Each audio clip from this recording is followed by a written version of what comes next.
Join passionate automotive trainer and coach Andrew Uglow as he explores the invisible forces grinding down your business and discover the unexpected culprits behind them. You'll learn how to identify and eliminate friction points, watch your efficiency soar, and rediscover the joy of running a smooth running workshop. I'm your host, Anthony Pearl, and this is the Frictionless Workshop Podcast. Let's get cranking. Andrew, I wanted to delve into the idea that there's got to be something else going on, right? Getting into working out what the real problem is. I know we've talked about in previous episodes about addressing this idea of it's not really a skill shortage in the way that people think about it, and it starts with the way people ask the right questions and are prepared for the responses and some level of discomfort. And we've talked about these kinds of ideas, and we've talked about the technician being the center of things, of where you can make your biggest improvements in terms of limiting that friction in your business. So I wanted to get a little bit of a explanation from you as to what's this idea of something else that might be going on. So there is a hierarchy, if you like. This has been given a variety of different names over the years. This is the learning ladder, the influence ladder. This has got a whole bunch of different names. But essentially, the results that you're getting are a direct flow on from the behaviors that you do. And this applies to management. This applies to customer service. This applies to technicians. This applies to you at home, in your home life. The results that you're getting are a direct result of the behaviors that you do. And so if you're unhappy with your results, then change behaviors, right? The challenge is that there's more to it than that. As you said, behaviors come about because people actually have the ability to do behaviors. If I wasn't able to disassemble and rebuild a hydraulic pump on a car, well, I couldn't actually do that. I need to have the ability to do the behavior before I can get the results. And so sometimes we call that a lack of skill, right? That's I expect the person to be able to diagnose the car, and they can't. And the issue is, or the reason why, is they just don't have that ability. They haven't learned it yet. But behind ability is our beliefs and our values. If I couldn't be bothered doing it, I'm never going to learn it. If I don't believe it's valuable to do or important to do or worth doing, I'm never going to do it.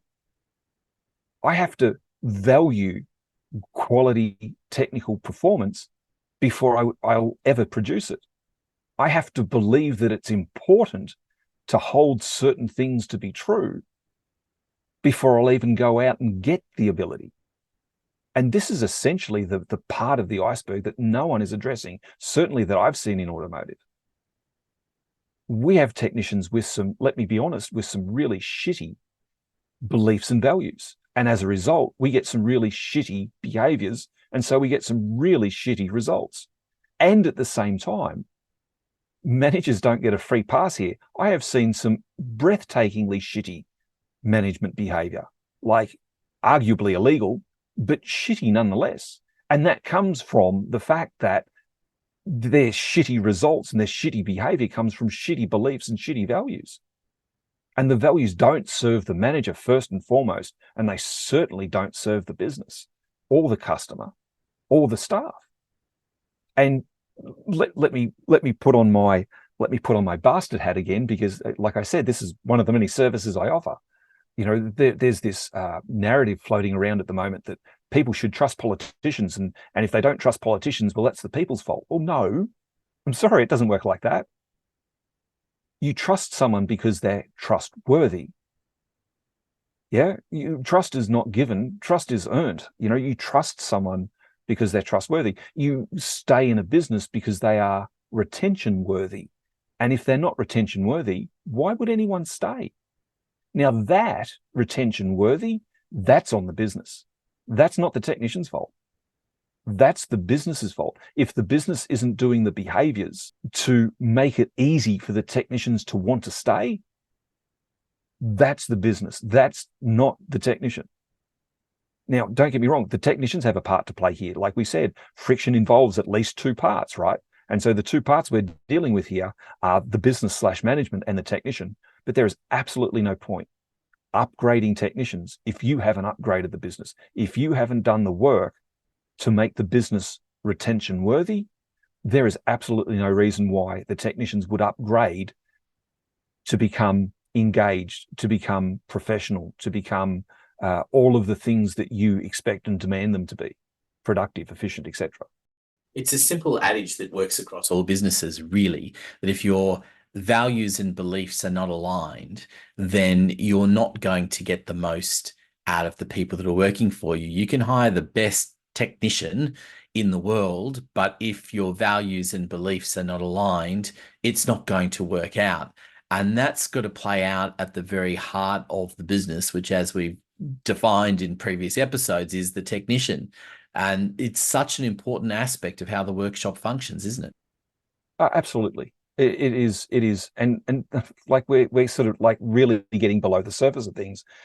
You can try and force compliance on someone. And let me again put my bastard hat back on and argue that that's essentially what HR does. HR is all about compliance. You must do this. You must do that.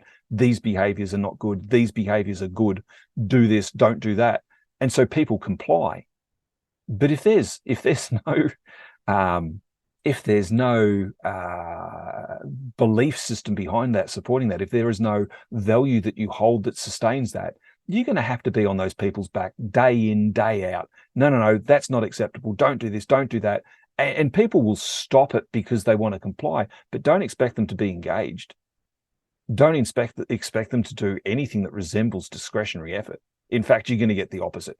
You're going to get minimum viable product. What can I do, or what's the least I can do and still stay employed? And they'll do it because there's no underpinning or internal or intrinsic motivation for them to do otherwise. And I think before business owners sitting there thinking, oh, this is just high level mumbo jumbo, this is stuff that's been tried and tested, hasn't it? Oh, goodness gracious, there is so many studies. This stuff has been used successfully. If you can think of a context, it's been used successfully. And I would argue that the really good dealerships are doing this already. They just haven't languaged it or described it in these terms. And it's not easy if you don't know how to do it. Well, we go back to having the ability to do the behavior to get the result. If you don't have the ability, you don't get the result, right? But this is absolutely foundational, and it has been entirely overlooked in the automotive industry. Almost entirely. Like I say, there are some good businesses that are doing this, and there are other businesses that are doing it to a lesser degree. But if you just go for compliance, you'll get it sooner or later. You'll get it, but don't expect performance at the same time. It's kind of one or the other. You know, you can get compliance, or you can have performance. However, you build or install or develop a belief system. You go and install values, like meaningful values that mean things to the individual personally, that they subscribe to, that they engage with. You don't really need to worry about compliance. You'll get performance though, but you don't really need to worry about compliance, because they'll do it because they believe in it. They'll do it because they want to. They'll do it because it matters to them.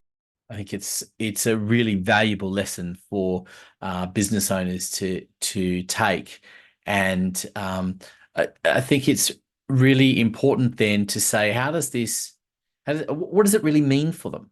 You know, we've talked about this at a high level, but I suppose in part it's maybe we should examine what it doesn't mean as much as what it does mean when it comes to running a workshop. The Frictionless Workshop podcast is brought to you by Solutions Culture. For details on how to get in touch with Andrew, consult the show notes below. And don't forget to subscribe so you don't miss an episode. Now, back to the podcast. We talk about the workshop being retention worthy, right? And the retention worthy part is the job of management. And if they haven't done the work, if they haven't gone and done the analysis on what really the problems are, if they haven't done the analysis on what's behind the problems. If they're not open to change, if they're not open to testing, if they're not open to trying new things, they're never going to get any further than they are presently. However, once they're open to these things and they start to understand that, hang on a minute, there's a whole nother level of elements at play. And let me give you a personal example of this. I moved out of automotive technical into automotive training, and then I moved into the corporate world working in a manufacturer. And as part of my job there, I got the opportunity to do some leadership development. And one of the classes that we were encouraged to do was on emotional intelligence, or EQ or EI, it's called. And up until that point in time, I didn't even know that there was a thing called emotional intelligence. I didn't know it was a thing. I thought if you looked at your tasks and completed them, that was all that you needed to be successful in life. I didn't know that there was this whole emotional piece. I didn't know I'm supposed to manage my emotions. I didn't even know what my emotions were. Emotions were baggage. You just pushed them to the side. You didn't like who has emotions? No one has emotions. This is automotive. Harden up and get shit done. That was kind of the philosophy that I grew up with. And it was like, hang on a minute, there is this entire competency around understanding your emotions, managing your emotions, listening to your intuition, helping other people identify theirs and manage their emotions. And this was this whole other piece I had no idea about. And this is kind of like it is for management sometimes, is that they don't even know that this whole hierarchy of drivers are behind behavior. They just look at behavior and go, that's shit behavior, do this instead. And go for compliance because that's the tip of the iceberg and that's all they know. And yet there's this whole skill below the tip of the iceberg about installing behaviors, about installing values, about installing beliefs, about correcting ones that are funky. And that's a skill, right? That's not something that you wake up one morning and you can suddenly do. That doesn't just drop out of the clouds into your skull and now you're good to go, right? That's something that takes some development and some time to do. And it starts again with the managers. If managers aren't aware of this for themselves, good Yeah, luck doing and it with your techs. again, an important lesson. I wanted to focus a little bit now on something you have mentioned previously, which is looking at a two-part solution to this, because I think now we've talked a little bit about the fact that there is a problem, but let's get down to the main issue here. How do we start solving it? What are those two steps that people need to take? So once management have started to upgrade and are starting to actually install a culture, we've heard this, we need a quality workplace culture or an open workplace culture or whatever it is. Once that starts to happen, we start to create an environment that is retention worthy, now we can start upgrading our technicians. But if we try and upgrade our technicians, and I speak from personal experience here, if we upgrade our technicians before the business is retention worthy, the technicians will upgrade, absolutely, positively, definitely upgrade. And they'll realize that they don't fit in that business and they'll leave. And so trying to upgrade your technicians, and I've seen this, gosh, if I had $1 for every time I've seen this, we wouldn't be doing this podcast. I'd be on a beach somewhere drinking copious amounts of alcohol and having a wonderful time with all manner of different people. If we simply upgrade our technicians without upgrading the business, without changing the underlying or underpinning beliefs in a business and how we view technicians, the good techs will leave. Your shitty ones will stay. And maybe that's the environment you find yourself in presently, right? Which is terribly unpleasant. But there would be a reason why the technicians left. They don't just leave something that's awesome. They don't leave something that's good. They don't leave something that's worth them staying for. And this is kind of one of the misnomers, right? Technicians only want money. Well, yes and no. Money's important, but it's not the only thing. Unless, of course, we as managers make it the only thing. And if we do make it the only thing, we essentially devalue their passion. We devalue all of the other reasons why they do stuff. and they get demotivated because all of the stuff that was meaningful for them gets trodden on because it's always about the money. Hurry up, faster. How much longer? Customers waiting. Why isn't that done yet? Quick, quick, quick, more, faster, faster, faster. And they go faster and they do more. And yeah, maybe they get a financial reward, but there's no life in that. There is no passion in that. You can't substitute money for passion. That's not a lasting thing. That's not a value you want in your business. I guarantee you. That is toxic.